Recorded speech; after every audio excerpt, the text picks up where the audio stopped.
স্বামী বিবেকানন্দকে অনুসরণ করো। তিনি একমাত্র ব্যক্তিত্ব যিনি একটা ইউনিভার্সাল থট দিয়েছিলেন।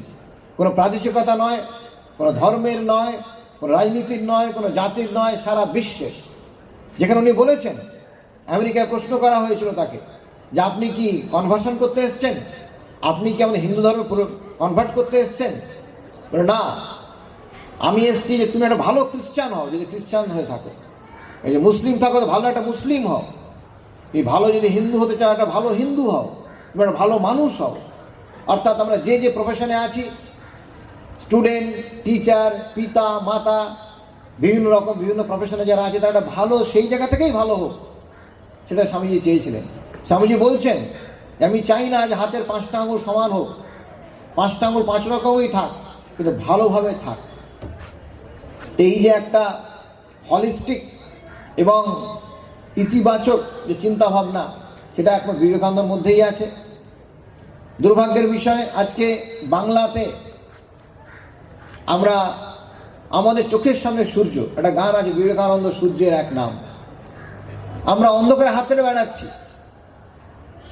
আমাদের যুবকরা তারা বিভিন্ন কারণে তারা চাকরির জন্য, নিজেকে দাঁড়ানোর জন্য বিভিন্ন স্ট্রাগলের পর দিন থেকেছে, খালি গায়ে সারা ভারত হেঁটেছে, দুয়ারে দুয়ারে গেছেন, যে বলেছেন হে ভারতবর্ষ তোমরা জাগো, তোমরা ওঠো, কিন্তু তার বাণী আমরা শুনতে পাইনি। আমাদের ব্যক্তিগত চাহিদা, আমাদের ব্যক্তিগত স্বার্থ, আমাদের ব্যক্তিগত মানসিক দুর্বলতা সেই বাণী শুনতে দেয়নি। আমরা এই জাতীয় যুব দিবসের মাধ্যমে সেই শক্তির উদ্বোধন করতে চাই, সেই শক্তির আহ্বান করতে চাই যে সেই শক্তি সবাই নিক।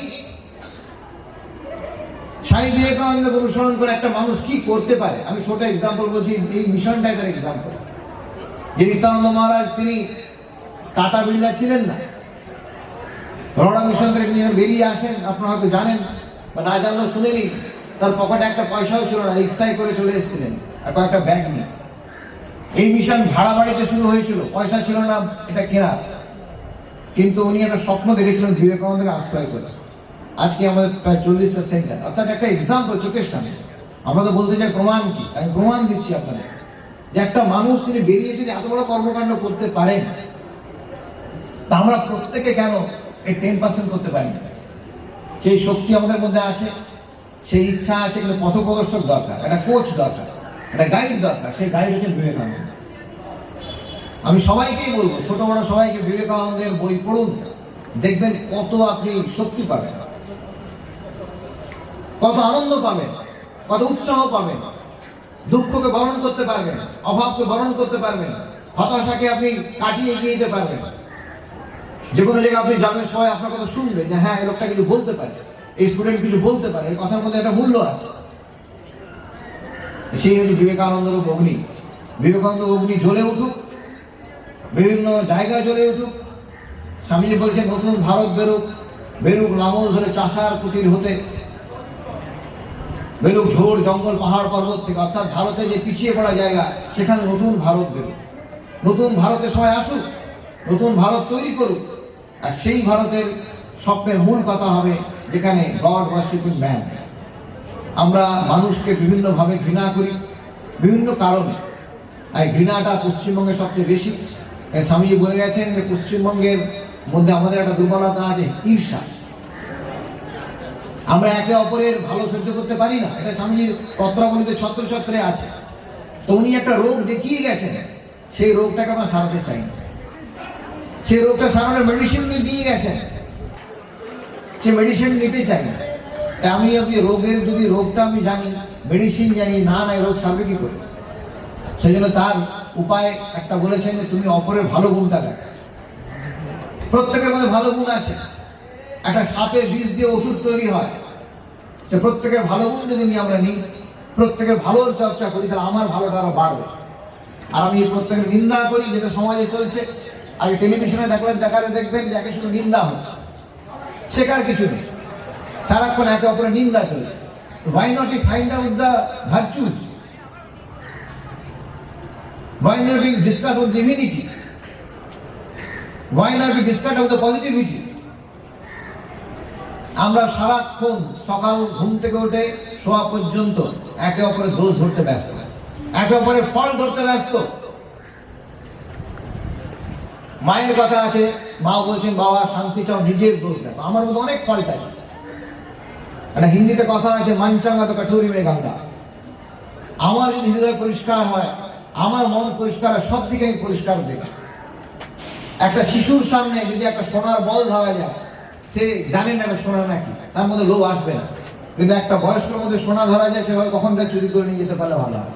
তার মানে চৌর্যবৃত্তি তার মধ্যে আছে, যেটা শিশুর মধ্যে নেই।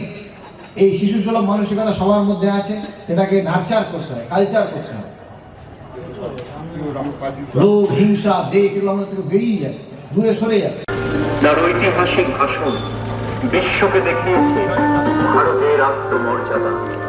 তিনি বলেছিলেন, আমরা শক্তিশালী হতে পারি যদি আমাদের মধ্যে আত্মবিশ্বাস এবং সাহস থাকে। তার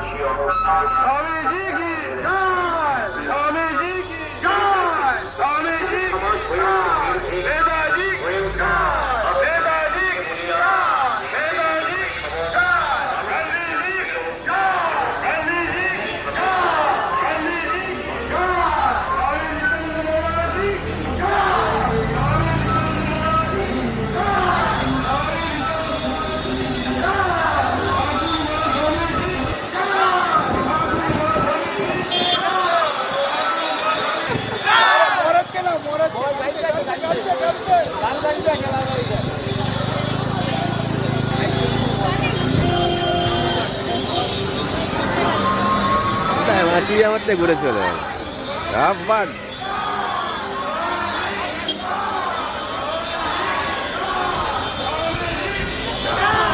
টাইমটা চেঞ্জ করেছে, 10:30 করলো। মরাজ নিজে বললো, মরাজ আসছে, মরাজ আসছে, মরাজ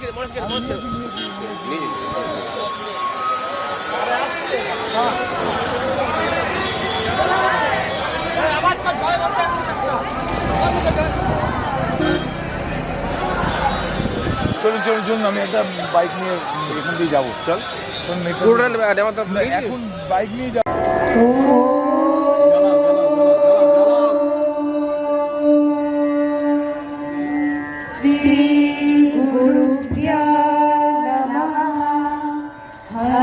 আমাদের মধ্যে উপস্থিত হয়েছেন ক্যান্টনমেন্ট বোর্ডের, ব্যারাকপুর ক্যান্টনমেন্ট বোর্ডের চিফ এক্সিকিউটিভ অফিসার মিস জ্যোতি কাপুর,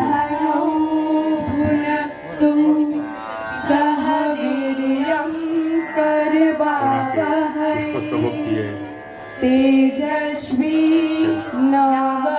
স্বামী অর্ঘানন্দ মহারাজ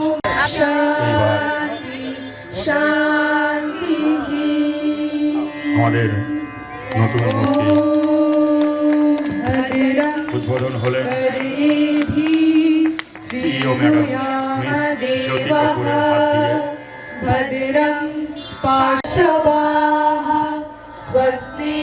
আপনারা করতালি দিয়ে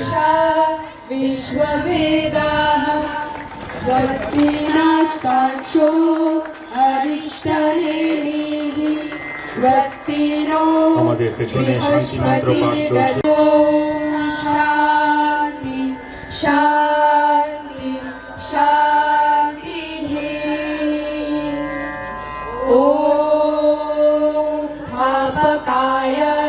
धर्मस्य सर्वधर्मस्वरूपिणे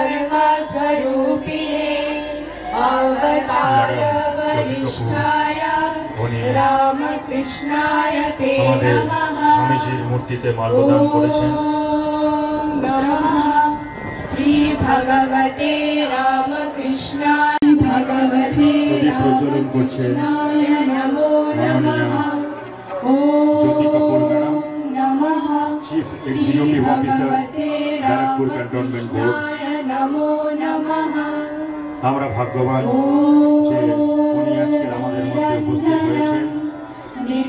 এবারে উদযাপন করছেন স্বামী গৌরীনাথানন্দ মহারাজ।